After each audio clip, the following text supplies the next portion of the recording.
अस्सलाम वालेकुम। आज की वीडियो में हम डिस्कस करेंगे स्ट्रेस क्या है, इसकी वजूहात क्या हैं, इसके नुकसानात क्या हैं और जब हमारी बॉडी डी स्ट्रेस होती है यानी जब हम खुशी महसूस करते हैं तो इसकी वजह से हमारी सेहत कितनी बेहतर होती है और जो स्ट्रेस है उसको किस तरह से कम किया जाए, उसके तरीक़े और हल। सबसे पहले इस चीज़ को समझ लेते हैं, स्ट्रेस है क्या? एक ऐसी हालत जहाँ हमारा जिस्म और दिमाग दोनों बहुत ज़्यादा प्रेशर में होते हैं और जब ये प्रेशर बढ़ता है यानी कॉर्टिसोल हार्मोन, ये हमारा स्ट्रेस हार्मोन है, जब ये जिस्म में बढ़ता है तो फिर बहुत ज़्यादा प्रेशर बढ़ता है जिसकी वजह से ये हमारे हर ऑर्गन को नुकसान देता है। और यही वजह है कि स्ट्रेस की वजह से बहुत सी बीमारियां हमारे जिस्म में होती हैं और अक्सर वज़न कम भी स्ट्रेस की वजह से नहीं हो रहा होता है और बढ़ भी नहीं रहा होता है और इसको कंट्रोल करना बहुत ज़्यादा ज़रूरी है। इसके साथ साथ हमें ये भी समझना ज़रूरी है कि एंजाइटी और स्ट्रेस कोई बुरी चीज़ नहीं है, ये भी अच्छी चीज़ है। देखिए हमारा जो जिस्म है ना उसकी दो स्टेट्स होती हैं, एक सिंपैथेटिक नर्वस सिस्टम और एक पैरासिम्पैथेटिक नर्वस सिस्टम। ये जो सिंपैथेटिक नर्वस सिस्टम है ना, इसमें हमारी बॉडी स्ट्रेस्ड होती है और थोड़ी बहुत एंजाइटी में होती है और ये हमारी कौन सी स्टेट है, फाइट और फ्लाइट की स्टेट में है। अब हम आ जाते हैं पैरासिम्पैथेटिक नर्वस सिस्टम। इसमें हमारी बॉडी रिलैक्स्ड होती है और रेस्ट और डाइजेस्ट की कंडीशन में होती है। अब इसको थोड़ा सा एक्सप्लेन करते हैं। जैसे मैंने शुरू में कहा, एंजाइटी और स्ट्रेस कोई बुरी चीज़ नहीं है। असल में हमें शुरू से ही बताया जाता है कि नेगेटिव इमोशंस बहुत ज़्यादा गलत हैं और ये नहीं होने चाहिए, जबकि ऐसा नहीं है। नेगेटिव इमोशंस का होना भी ज़रूरी है।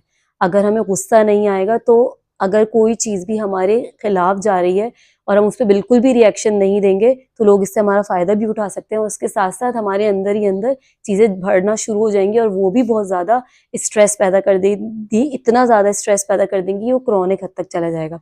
इसलिए गुस्सा आना ठीक है, लेकिन अगर हर वक्त हम गुस्से में रहते हैं या ज़रूरत से ज़्यादा गुस्सा आता है तो फिर ये नुकसानदेह हो जाएगा।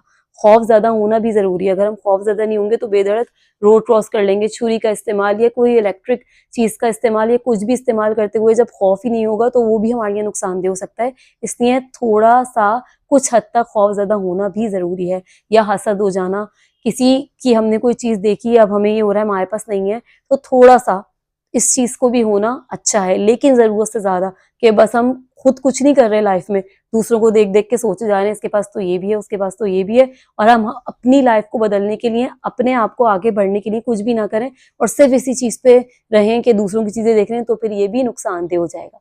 तो नेगेटिव इमोशन और पॉजिटिव इमोशन दोनों नेचर ने हमारे अंदर डाले हैं हमारे सर्वाइवल के लिए, लेकिन जब ये हद से ज़्यादा बढ़ जाते हैं तो फिर ये मसले पैदा करते हैं। चलें अब इस चीज़ को समझ लेते हैं कि स्ट्रेस होने की वजूहात क्या हैं, क्यों हमें इतना ज़्यादा स्ट्रेस हो जाता है। तो इसकी सबसे पहली वजह नेगेटिव इमोशंस, उसको हमें एक हद तक होना ज़रूरी है, लेकिन ज़रूरत से ज़्यादा बढ़ेंगे तो मसला पैदा कर देंगे। फिर दूसरी चीज़ हमारा पुअर लाइफ़स्टाइल, यानी नींद का पूरी ना होना और हमारी डाइट में ज़्यादातर जंक्स का होना, यानी पुअर डाइट होना। ये दो बड़े मसले हैं जिसको हमें खुद सॉल्व करना है। अगर नींद नहीं आ रही तो फिर हमें इसको सॉल्व करना बहुत ज़्यादा ज़रूरी है, क्योंकि अगर हम ये कह के आगे बढ़ जाएँ कि हम तो बस 2-3 घंटे ही सोते हैं, इससे ज़्यादा नहीं सोते हैं, तो फिर ये मसला आपका बढ़ता जाएगा। और ये भी सबका अलग-अलग होता है कि कितने घंटे सोना है। आपकी क्वालिटी स्लीप होनी चाहिए। क्वांटिटी को छोड़ दीजिए, क्वालिटी, यानी जब हम सुबह उठते हैं तो फिर हम रिलैक्स हों। अगर ये चीज़ आप हो रही है तो फिर आपकी नींद पूरी हो रही है। फिर आ जाता है फाइनेंशियल प्रेशर, जिसकी वजह से हमें स्ट्रेस होता है। अब इसको भी हमें हल करना है कि हम किस तरह से हल करेंगे। और जब हम हल करने पे आते हैं ना तो थोड़ी-सी मुश्किलात तो आती हैं, लेकिन करते-करते चीज़ें हल होने लगती हैं। छोटे स्टेप से स्टार्ट कीजिए, फिर आहिस्ता-आहिस्ता बड़े स्टेप्स पे आइए, लेकिन ये नहीं है कि चीज़ें हल नहीं होंगी, होंगी, हमें स्टेप उठाने पड़ेंगे। फिर सबसे बड़ी चीज़ जो आजकल है, सोशल मीडिया। बस हमने सोशल मीडिया पे कुछ वीडियोस देखी, किसी ने अपना वो बाहर घूमने गया हुआ है उसकी वीडियो डाल दी, या अपने घर की वीडियो डाल दी, या कुछ भी वीडियो डाल दी, बस हम उसे देख के स्ट्रेस में होना शुरू हो गए कि इसके पास तो सब कुछ है, हमारे पास कुछ भी नहीं है। सोशल मीडिया बहुत ही ज़्यादा फेक है, इसको समझना हमें बहुत ज़्यादा ज़रूरी है। फिर नेक्स्ट इशू या नेक्स्ट प्रॉब्लम वो है चाइल्डहुड ट्रॉमा। यह हकीकत है, अक्सर बचपन में कुछ ऐसी चीज़ें हमारे साथ हो जाती हैं जो कि ट्रॉमे की शक्ल अख्तियार कर लेते हैं और बड़े होने तक हम उन चीज़ों से या उन चीज़ों को समझ के स्ट्रेसफुल हो जाते हैं। अब उसको भी अगर आपका वाक़ई ट्रॉमा है तो फिर आपको थेरेपी लेना बहुत ज़्यादा ज़रूरी है, या फिर आपको समझना ज़रूरी है कि ये वाक़ई ट्रॉमा था या हमने इसको ट्रॉमा बनाया हुआ है।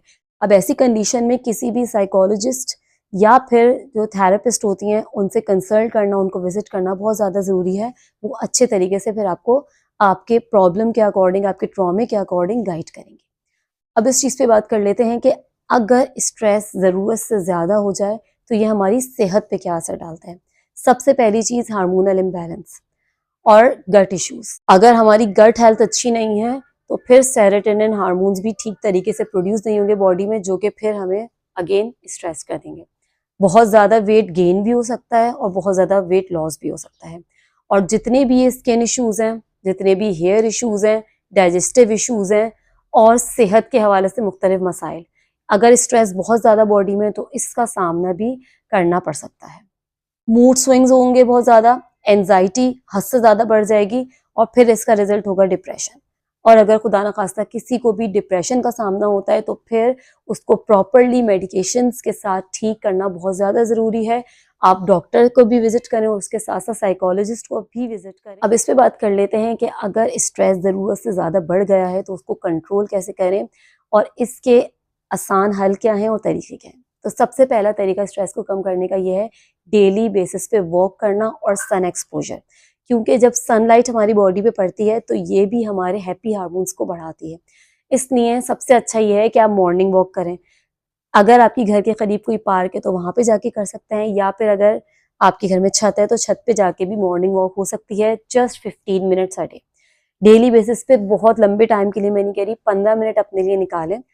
दूसरी चीज़ मेडिटेशन या फिर डीप ब्रेथ्स लेना। सबसे बेस्ट तो है जब आप सुबह उठ गए तो जो भी आपकी घर में खिड़की है वहाँ पे जाके आप 5 से 10 ज़रा गहरी सांसें ले लें, डीप ब्रेथ्स ले लीजिए और हर डीप ब्रेथ्स के साथ अपने आप से ये कहें कि हम हर पॉजिटिविटी को, अच्छी चीज़ को अपने अंदर ले रहे हैं और हर नेगेटिव इमोशन को या नेगेटिविटी को बाहर निकाल रहे हैं। तो उससे बहुत ज़्यादा रिलैक्स फील करेंगे और बहुत से मसले मसाइल सिर्फ और सिर्फ डीप ब्रेथ्स लेके ही हमारे हल हो जाते हैं। एक ग्रेटिट्यूड जर्नल लिखें। ग्रेटिट्यूड क्या होता है कि जो भी हमारे पास अच्छी चीज़ें हैं उसका शुक्र अदा करना। ग्रेटिट्यूड जर्नल बनाइए डेली बेसिस पे। जब भी स्ट्रेस होता है तो जो भी अच्छी चीज़ें इस वक्त आपके पास मौजूद हैं उन्हें लिखना शुरू कर दीजिए और उसके लिए शुक्रगुजार होना शुरू कर दीजिए। जैसे ही डेली बेसिस पे आप ये काम करेंगे तो आप देखिएगा स्ट्रेस लेवल्स कितने ज़्यादा कम होंगे। फिर आ जाती है हेल्दी डाइट। डेली बेसिस पे कोई 2 से 3 चीज़ें आज ही अपनी डाइट में शामिल कर दीजिए। वो नट्स हो सकते हैं, वो फ्रूट्स हो सकते हैं, वो वेजिटेबल्स हो सकते हैं। थोड़ी-थोड़ी चीज़ें ऐड करना शुरू कीजिए, अपनी डाइट को हेल्दी बनाना शुरू कीजिए। जब हमारे गट इश्यूज़ सॉल्व होंगे तो फिर ये भी एक पॉजिटिविटी हमारे अंदर लेकर आएँगे। फिर एक बहुत बड़ी चीज़ है पॉजिटिव लोगों के साथ टाइम स्पेंड करना। अगर आप बहुत ज़्यादा नेगेटिव लोगों के साथ रहेंगे तो बहुत ज़्यादा नेगेटिविटी बढ़ती है। तो अपना टाइम स्पेंड कीजिए पॉजिटिव लोगों के साथ, देखिएगा ये भी बहुत ज़्यादा एक पॉजिटिव असर हमारी ज़िंदगी में लेकर आएगी। और अपने रिलेशनशिप को भी बेहतर बनाइए।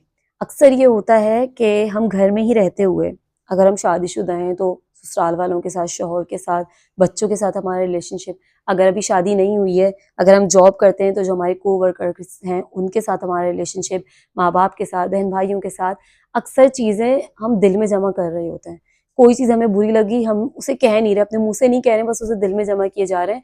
ये भी बहुत बड़ी वजह बनती है स्ट्रेस की। और रिलेशनशिप्स ख़राब अगर होंगे तो फिर ये भी स्ट्रेस पैदा करेगा। तो कोई भी अगर रिलेशनशिप में प्रॉब्लम आ रहा है तो सबसे बेस्ट ये है कि बैठ के बात की जाए। आप अपने पॉइंट्स पेश किए रहें, दूसरा अपने पॉइंट पेश करे। दूसरे का पॉइंट ऑफ व्यू भी समझना ज़रूरी है और अपना पॉइंट ऑफ व्यू भी दूसरों को बताना ज़रूरी है। सिर्फ अंदर जमा करने से मसले बढ़ते हैं। तो अगर हम मिलके बैठ के बात करेंगे चीज़ों पे तभी हमारे मसले भी हल होंगे। अब हमें क्या करना है, हमें किस स्टेट में आना है, इत्मीनान की स्टेट में आना है। यानी कि बाहर दुनिया में कुछ भी हो रहा है उसकी वजह से हमारी इंटरनल जो सुकून है वो ख़राब ना हो। हम अपने हर नेगेटिव इमोशन को एक्सेप्ट करें, अंदर से भी और बाहर जो भी नेगेटिविटी है उन तमाम को एक्सेप्ट करना और फिर उसके अकॉर्डिंगली अपनी लाइफ को बेहतर करना। और गुस्सा भी आ रहा है, टेंशन्स भी हैं, स्ट्रेस भी हैं, लेकिन उसे क्रॉनिक हद तक ना लेके जाना। जब हम एक्सेप्ट कर लेते हैं ना हर चीज़ को और फिर एक जर्नल बना लेना कि ये मसला है, इसकी ये सोल्यूशन है। और कुछ मसले होते हैं वाकई जिनकी सोल्यूशन नहीं निकल रही होती है, तो बस जो है वो है, उसको एक्सेप्ट करना। जब हम इस कंडीशन में आ जाते हैं ना, यानी कि दिल से इत्मीनान की कंडीशन में कि ठीक है सबकी लाइफ में मसले, अगर मेरी लाइफ में है तो क्या हुआ, तो इस कंडीशन में हम एक हार्मनी और एक बैलेंस कंडीशन में होते हैं। तो इसको अपनी जिंदगियों में शामिल कीजिए। Stay happy, stay healthy.